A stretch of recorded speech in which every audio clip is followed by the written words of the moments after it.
and caution. Okay, I'm just joking. That was my making fun of Bill O'Reilly. Welcome to The Tip here at agentruth.com, where the truth is our only agenda. So, guess what? I've got a pencil here, and I'm going to come in real nice and close, and I'm going to tell you that America is a lot like a number 2 pencil. How do you get that, Chris? Okay, Michael wanted me to make sure that I understand that this is my right and this is my left. But Michael fails to realize that I can use the other side of my brain, and I understand that this is your left and this is your right. Yeah, you gotcha. So how is America a lot like a number 2 pencil? Well, let's talk about that for a minute. If the left get everything that they want, America falls. Okay? Well, if the right get everything that they want, America falls. The one thing that keeps America balanced is the part of America that's in the dead center, and that's the Constitution of the United States. The Constitution, Bill of Rights, Declaration of Independence, our founding documents is what keeps things in balance, because the Constitution keeps the left and the right both in check. So you got this balance, okay? What happens is you have both the left and the right are both trying to push agendas that violate the Constitution of the United States and shred the document and make it irrelevant. Well, look, the Constitution, if both sides push, there's always that little bit of give. You're always going to have that pressure from the left and the right. But you see how it bends just a little? The Constitution keeps it there. But what happens is we have both sides pushing for the agenda so hard and completely disregarding the Constitution. And so what's going to happen is this. That's a problem. Right now, the biggest thing that we see happening in regards to violation of the Constitution is right now we see this big push for gun control. We're seeing the left calling for complete restriction on guns, ban of assault weapons, ban of high-capacity magazines, non-grandfathering or something of that nature, trying to put a ban on semi-automatic pistols. I mean, the things coming out of people's mouths right now is pretty wild. And especially when they talk about removing the Second Amendment and things of that nature. Now, let's talk about the Second Amendment for just a moment, because we've got to come to a clear understanding. Everyone sits there and says, what do you need an AR-15 for to go hunting? Well, guess what? You don't. And the Second Amendment wasn't created so that you can go hunting. All right? The Second Amendment was created so that every citizen of our country could bear arms. It says that the government shall not infringe upon our right to bear arms. I think that this whole debate over the Second Amendment just goes to prove that our education system in America is horrible because our politicians don't know the definition of basic words. What part of shall not infringe do you not understand? I highly recommend that you go pick up a copy of the Webster's Dictionary and take a look at that for yourself. So, the Second Amendment, let's see, is so that we can protect ourselves from a tyrannical government, whether that be a foreign government or a domestic government, so that we have the power to fight an overbearing government. So someone can sit there and say, well, our founding fathers, when they wrote the Constitution of the United States, all we had back then was muskets and single-shot things. They had no idea back then that weapons of AR-15 style assault weapons and AK-47s and stuff would be invented, correct? Well, let's think about that. They said right to bear arms. Arms is plural, meaning many and many types. Arms also includes ammunition. But let's get down to the point. Can you imagine what the American Revolutionary War would have been like if all of our people in America had just muskets and the British had, let's say, lever action rifles? Let's say lever action rifles had been created, invented at that time, and the British had lever action rifles that held 12 to 15 rounds, and our militia and our citizen soldiers and our American military, or whatever it was at that time, only had single-shot muskets. I think we'd be saying like, hey, mate, well, wait, that was a bit Australian. Let me see if I can do this again. All right, lad, I got to sit here and get me a pint of Guinness, and I'm going to sit here and pound it. Now, that's probably Irish, but it's all the same to me, all right? That's how we would all be talking, all right? We would all be following the Queen. The point is that it's important for us to have guns like AR-15s and AK-47s because our government has the type of weapons and foreign governments have those types of weapons. So if a foreign government or domestic government wanted to impose tyranny upon us, it would be equally important for us to have weaponry similar in nature to help defend ourselves from an oppressive, tyrannical government. That's what the Second Amendment is for. Now let's see what's going on. There is a progressive movement taking place right now that I want to bring some attention to and bring a new set of eyes, a new insight into something. We've got this issue in Putnam County, New York that's taking place right now, okay? We know that Journal News filed an open records request to the county to obtain the names and addresses of all the registered gun owners in that area. And what did Journal News do with that information? They took it and they published it in their newspaper, on Facebook, on Twitter, etc., etc. And you see the Google Maps with all the little red dots of all the gun owners. And Journal News is saying, well, we think it's a right for all citizens to know which of their neighbors have guns, just in case they're in some sort of danger. Right? And then you got this whole debate of, there's even anti-gun advocates who are mad who are saying, wow, you just basically told all the criminals that I don't own a gun. And now the criminals, we even had some criminals that came out and said, hey, you just gave us a heyday. We know which houses we can go to. We know which people are not armed. Now, there's this big outrage. All the citizens who own a gun feel like their privacy's been violated, etc., etc. But let's get down to the law. The law states that that information in that county, in that state, is public information. So there's this big outrage going on. And now what has happened? Let's see. Journal News has now filed an open records request in Putnam County. Putnam County, I believe? Yeah. And for a more records of more gun owners. And they've said that they're going to publish it out to the public again. So now what is happening? There's this big outrage of, no, we're not. This is a violation of privacy and everything. Well, guess what? Journal News has filed a legal, legitimate open records request. All right? Legally, the county clerk has to release that information. So let's see here. The county clerk is a Mr. Dennis Sant, and he stated, quote, there is the rule of law, and there is a right and wrong, and the Journal News is clearly wrong. I could not live with myself if one Putnam pistol permit holder was put in harm's way for the sole purpose of selling newspapers. Well, Mr. Sant, I admire that you understand right and wrong.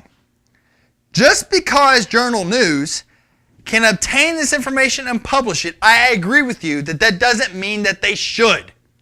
However, sir, it's the law. You don't have a right to deny it. You don't have a right to make up the law as you go along. Now, there is a New York state senator named Greg Ball who was on Greta Van Susteren on Fox News a few nights ago, who was ranting and raving about, we're not going to allow this information to be released. We're going to pass laws and put an injunction not to release this information. We have a right and a duty to protect our citizens, etc., etc., etc. All right? All fired up about it. This Mr. Dennis Sant, even also, when he was giving his speech, Dennis Sant, who is the Putnam County Clerk, stated that when the law was created to make the records of gun ownership available to the public, we didn't have Facebook at the time, or Twitter, and Google Maps. Wow! Let me tell you something, Mr. Greg Ball, Mr. New York State Senator Greg Ball, and let me tell you something, Mr. Sant. I agree with you that I don't think it's right what Journal News is doing. However, if you do not obey the law and release that information, even though it's wrong, you're playing into the hands of the gun control advocates. Because here's what will happen, sir. What is going to happen is this, is they're going to sit there and you're going to block it, and then you're going to say because, well, 20, 30 years ago, we didn't have Facebook and all this stuff. Then you're going to give the left, the people, the gun control grabbers, the justification to say, wow, 200 years ago, we didn't know that we were going to have assault weapons and all this mass crazy hysteria and weapons with 30-round magazines. And Do you see how this works? Then at the same time, you're sitting there claiming that you don't want the release of the information for the safety of your constituents and safety of the people. Well, then the left are going to be able to say, well, we need to pass gun control for the safety of the people.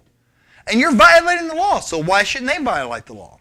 If you violate the law and you get a court to uphold this, now you have what's called case law that they can use to justify violating the Second Amendment of the Constitution. And they're doing it. They do it based off the premises of what you are currently doing. Correct? So stop it. Now, someone will say, well, Chris, what do you do about all these guns and the restrictions and how do we stop the gun violence? You want me to tell you the truth? Grabbing guns and putting gun restrictions is not going to stop the gun violence. So what would you do, Chris? Okay, here's what I would do. I say we end all gun restrictions. Yes, end background checks, end it all. I think anyone and everybody who wants to carry a gun should be allowed to. Oh my gosh, that's crazy. What are you thinking? We would have chaos in the streets. We'd have the old K corral back. Meow, meow, meow, woo, woo. I can't whistle. There we go. I did a little bit, didn't I? You got that? Good job. No, we wouldn't. And I can tell you, every single senator, every single congressman, and please, President Obama and Nancy Pelosi and let's see, Harry Reid, all of you, pay attention. You want me to explain to you how I know for a 100% fact that if everyone was allowed to carry a gun, then gun violence would go down. Now, I will stop all the statistics about this statistic or that statistic or from this country or that country because y'all don't give a crap. Doesn't matter. It doesn't matter all the statistics that are out there that prove that gun control actually increases crime. So what I'm going to use to justify it is something that every single one of you in Washington already utilize. And we've talked about it on this show before. Do you all remember when I talked about the MAD program? Yes, MAD. You remember that? We're going to go over here real quick. The MAD program. M-A-D. MAD. Remember that? Stands for Mutually Assured Destruction. It was a program that's been in implementation in the United States for well over 50 years. When intercontinental ballistic missiles with nuclear warheads was invented, we had, and the Russians had them, and we have them, and now other countries have them, we have a MAD program. Google it. Go to Wikipedia and type in the MAD program. You'll read all about it. You'll find out that it's a program that's actually in implementation.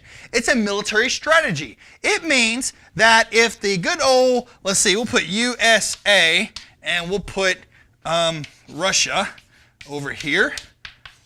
Basically, it's an understanding that if the United States were to launch a salvo of its ICBMs at Russia, what's Russia going to do? Russia's going to turn right around and launch its ICBMs back at the United States. Or vice versa. If Russia launches its ICBMs at the US launches all its ICBMs back at Russia. So, in other words, Russia's like, hey, you know what? Maybe we shouldn't launch our ICBMs at the United States because if we do, the United States is just going to launch all their ICBMs at us. And so, not only will we destroy the US, but we'll destroy ourselves in the process. Works both ways. So guess what? Notice Russia and the United States had not been shooting ICBMs at each other. It's mutually assured destruction. The MAD program works naturally. It's a natural understanding. So if every single U.S. citizen was carrying a gun, then guess what? It wouldn't be very wise for someone to start shooting at somebody. Now would it? Because they would know that everyone else has a gun and they would start shooting back. So for me to start shooting at somebody would mean that I myself am going to be shot and killed, right? Does that make sense? I just use your own program that you do. You, Washington, D.C., Pentagon, DHS, NSA, all of you, your own program proves that less gun restrictions will decrease gun violence. We'll be back in just a minute. Portions of this program are brought to you by FullMoonSurvival.com. They have a full array of different things for emergencies, such as survival kits, water filtration, food storage, manuals on training, in case things were to happen, such as a man-made disaster or natural disaster, to protect you and your family. So visit FullMoonSurvival.com today and check out what they've got. All right, welcome back. How do you like my apron here? I brought this from my wife, and I never realized this, but there's certain aprons for men and there's certain aprons for women, and I brought my wife's apron, so this looks kind of cute. Thanks for whistling, Garrett. Much appreciated. Also, my wife told me that when I put this on, it shows that I have a booty do. And I asked her what a booty do was, and she says it's when my belly sticks out more than my booty do. It's horrible. All right, I'm going to give you an analogy of something real quick in my wonderful apron here. I went to dinner the other night with a close friend of mine, and this friend of mine, he works in the government. He's a wonderful person in the military, and he does some other stuff, but he works for the government, and he's always been a big advocate with me about fighting for our constitutional rights. And the other day, we were at dinner, and he just said, you know, Chris, I don't care anymore. I just want my check, and I just want my pension. And it really hurt me to hear him say that, because I understand he's got a wife and a child to feed. Okay, but basically what I heard is he is willing to give up his constitutional right of free speech for a meager paycheck from the government and for their benefits and things that are actually hurting our country. It's actually racking up more debt. Little does that person think when they were telling me about all the health care they get and all the checks they get and their pension. That comes out of my pocket. That comes out of your pocket. That comes out of the pocket of the people who don't work for the government.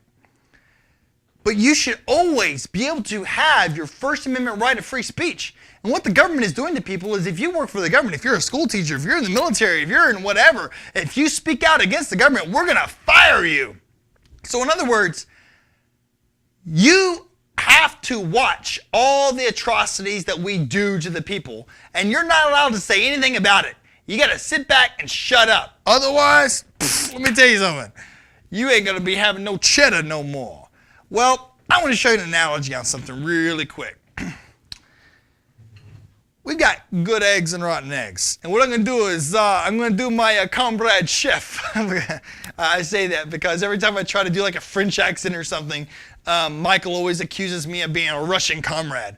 But, ain't that right, Michael? Oh, yeah. All my accents are always Russian comrade, no matter what country I'm pretending to be. Here we go. We got some good eggs over here, and we got some rotten eggs over here. So I'm going to cook you guys up a nice omelet. Would you like a 2-egg omelet? All right, well, let's see. We got the good eggs, all right? And, here we go. We're going to make a nice omelet for everybody. Yeah, let's get that open. Whoa, there we go. It's got an egg. All right, now it's a 2-egg omelet, so you want the good egg, right? Oh, no.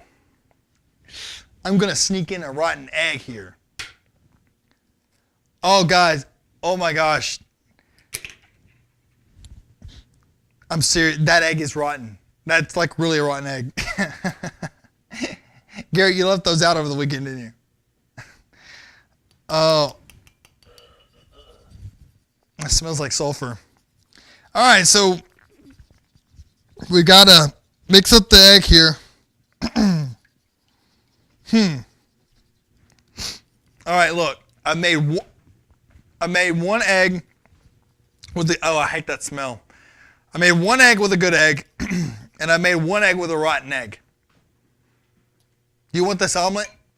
Do you? Do you want this omelet? Would you accept that? If you go, let me take this apron off. If you go to a restaurant to eat breakfast, and you get an omelet, do you want an omelet made with one good egg and one rotten egg? It's a rotten omelet. Would you eat it? I wouldn't. That's what the government gives you. When you give up your constitutional rights for a meager paycheck, you've got a rotten omelet. It's horrible. You shouldn't accept that. We the people have become so pacifist and so laid back that we allow ourselves to be force-fed a rotten omelet all the time. Now, someone should sit there and say, well, I guess I'd rather eat a rotten omelet than have no omelet at all. But, you know, when I was talking to Mike about this show, he made a very valid point. He said, you know, Chris, if you eat a rotten omelet, it's going to make you sick and you're going to throw it up. So not only do you have nothing in your stomach, but now you're sick. And you know what? He's exactly right. We sit back and our politicians spit on us every single day. They want 100% of our tax revenue while they go up and do a 50% or less job. We got one good egg out of them, the other half is a rotten egg. We deserve better than that. We deserve better from our politicians who work for us. You know, and if you think about it, this whole rotten omelet scenario goes on and throughout our entire lives. If you're an employee and you're going to work and you're not doing the best job you can do for your employer, you are giving your employer a rotten omelet. If you're an employer and you're cheating your employees, you're giving your employees a rotten omelet. If you go to a restaurant and you're a waiter or waitress and you do not give the patrons the best service you can give them and the meal the way they asked for it, you're giving them a rotten omelet. And the way the world has changed is that now bad is good and what was good is now bad. Think about that. Think when you go to a restaurant and you order a steak medium well and it comes out medium rare. You actually question sending it back. Why? Because we always hear the stories about the kitchen staff that sit there and will spit on your food or throw your steak on the floor before sending it back out to you or something like that. You know what? Does the patron deserve that? If they ask for a steak that's medium well and they're paying the full price for it, don't they deserve a steak that's medium well? So to our politicians, I say, don't we deserve better? That's for we, the people, for our prosperity. And all you're doing is ruining us, destroying our home. And we, the people, are accepting your rotten omelet. Well, I will no longer accept your rotten omelet. No longer, President Obama, will I accept your rotten omelet. Or you, Harry Reid or Nancy Pelosi, or John Boehner or Mitch McConnell. I'm tired of your talk. You talk too much. George Washington said deeds, not words. Quit telling me that what you're going to do. Quit talking about it. Show me. If you're going to cut spending, quit talking about cutting spending. Just cut it.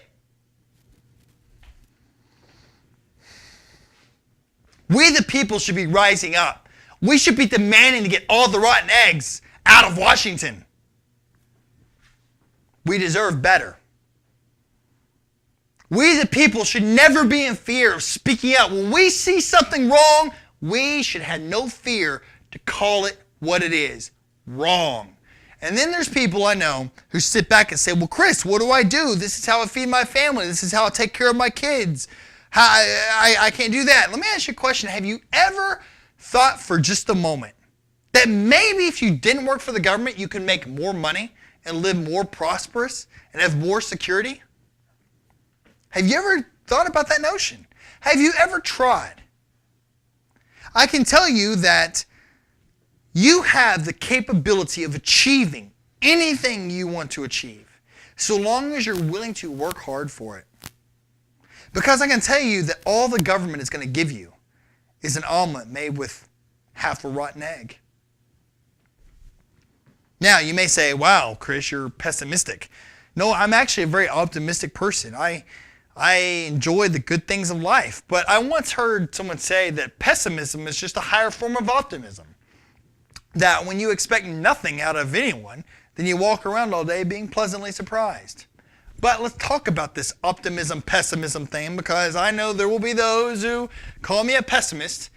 I remember that an optimist is a person who sees a glass as half full, and a pessimist is a person that sees a glass half empty. Well, I see a glass half full. I will gladly accept a glass half full of water. I'll gladly accept the glass full of water. The only difference is I won't accept the glass that's water mixed with poison. Does that make any sense? We the people deserve better. We shouldn't accept a glass with poison. We shouldn't accept an omelet made with a rotten egg. It ruins the whole batch. President Andrew Jackson said, "We Americans are not a perfect people, but we are called to a perfect mission." We've got to restore a republic. We've got to stand up. Those of you in government, when you see atrocities, you've got to stop living in fear. You've got to start standing up. Otherwise, let me tell you what is going to happen. You are not going to have any freedom. You're not going to have any liberty whatsoever. You think that what you're doing is good for your family. Some of you, I know, you got 10 years before you can retire. And if you do not stop this out-of-control government that you are a part of, if you do not join the resistance and speak up and speak out and tell the truth, you are not doing your children any favors. You are only further helping enslave them with debt. And you are becoming a rotten omelet yourself. We'll be back in just a minute. Portions of this program are also sponsored by nutritionforhealth.com. They have a wide array of natural supplements and herbs and vitamins and things for you and your family.